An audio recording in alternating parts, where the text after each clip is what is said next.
In the month of August, I purchased an account from the good funded trader program. So the goal was to pass this account and get to the funded stage where I can make withdrawals. But for the first few weeks of trading this account, I encountered significant losses in the market, and these losses took my account down to 3% plus in drawdown.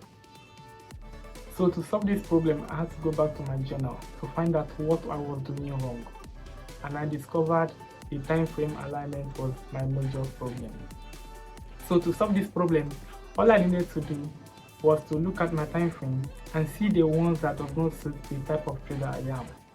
So I discovered that trading from the 1 hour upward is a good adjustment, and I removed anything from the 15 minutes, 30 minutes downward. That leaves me with just the 1 hour, the 4 hour, the daily, the weekly, and the monthly time frame. So some weeks I saw significant changes. I had more clarity, more objective, and my trading became simpler because I was focusing on the higher time frame to make my trading entry, analysis, and other things. So I remember I was in drawdown, so I took some good winning trades that brought me back to break even. And as I'm speaking to you now, in this month of September, I am currently about 3% up in profit. That leaves me with just 5% to pass this account, and I have some trades running. So in this episode, I want to show you the trade I have taken this week and how I am managing them. If this is the kind of video you want to see me post every week, make sure you subscribe, like, and hit the bell notification button so that you get notified whenever I drop a new video.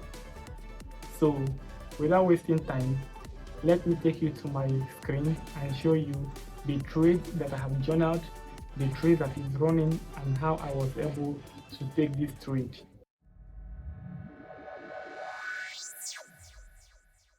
So guys, at the beginning of this week, this was the first trade I took, the BTC trade. It was a bearish sentiment because I was anticipating that BTC was going to drop. So this was the screenshot I took from analysis.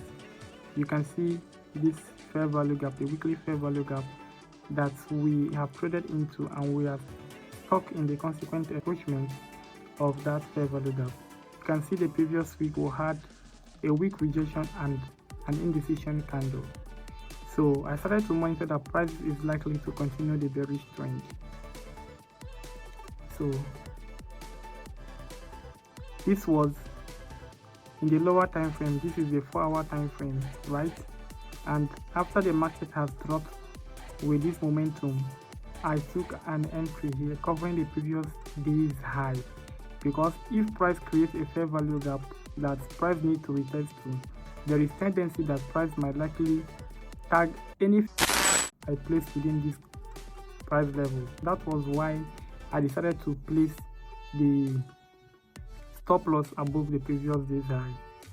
In case price wants to reverse, then I know that here will be the invalidation point for this trade.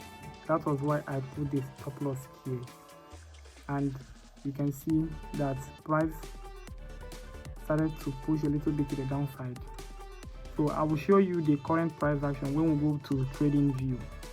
So this is the first trade that I took, and the second trade is that of GBP USD. You can see it was also bearish price action, because if you know for this week the dollar has been running higher. So if the dollar is running higher, the GBP USD is going to drop lower, right? So the trade was taken on the 24th of September, and today is 27. That is 4 days of holding this trade, right? This is all the analysis and the notes I took when I took that position. So this is a screenshot here.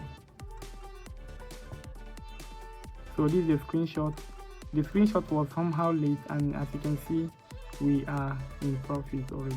We are in profit.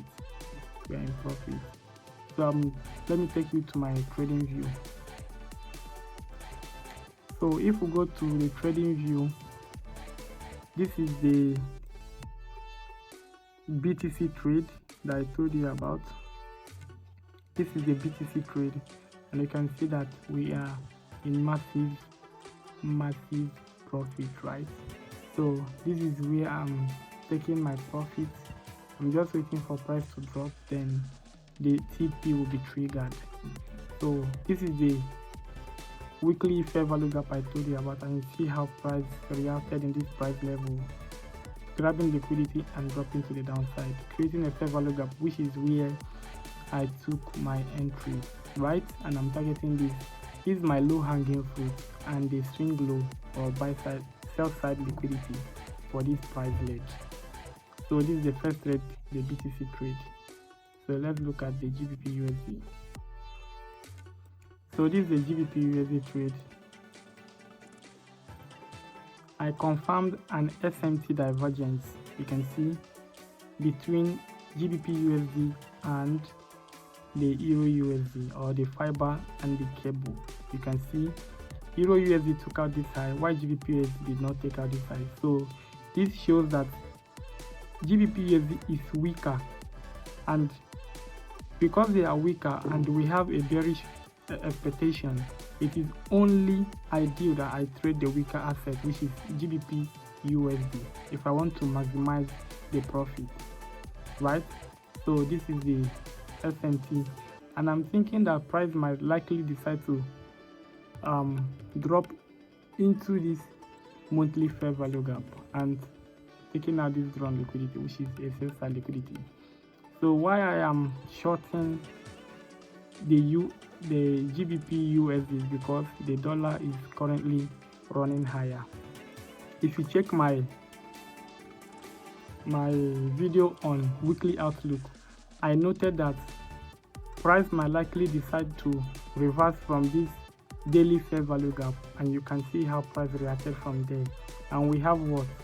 Low resistance liquidity run above this high, and I know that price is going to run these highs and target this DPR here, which is why I'm holding my trade, right? So next week I'm expecting continuation to the upside on the dollar. So guys, this is all the trade I took this week, and I've shown you everything. So I want to advise you guys, so for some of you that are still struggling with trading, you need to objectify your trading. You need to know what type of trader you are and how you can maximize your potential in this trading industry. Guys, if you are trading intraday, or if you are a scalper and you are finding it difficult to stay consistent, or you are not consistent, or you are not making progress, I would advise you quit scalping and day trading and go to the higher time frame, from the 1 hour, 4 hour, daily, weekly and monthly. Focus on those time frame, make your analysis on the higher time frame, and come back to the 1 hour or the 4 hour to make entry. In this way, you cut off so many noise and time frame mismanagement or time frame misalignment. Time frame misalignment is one of the issues that will make you stay in the loop of not being profitable. Guys, this simple adjustment in your trading can skyrocket you into being profitable and consistent. If you look at my last videos for the past week, you will discover that I've been winning recently, and that is because I cut off the lower time frame and I'm focusing on the higher time frame to make my trading decision. So guys, make sure you like this video, subscribe, and I will see you in the next one. Bye.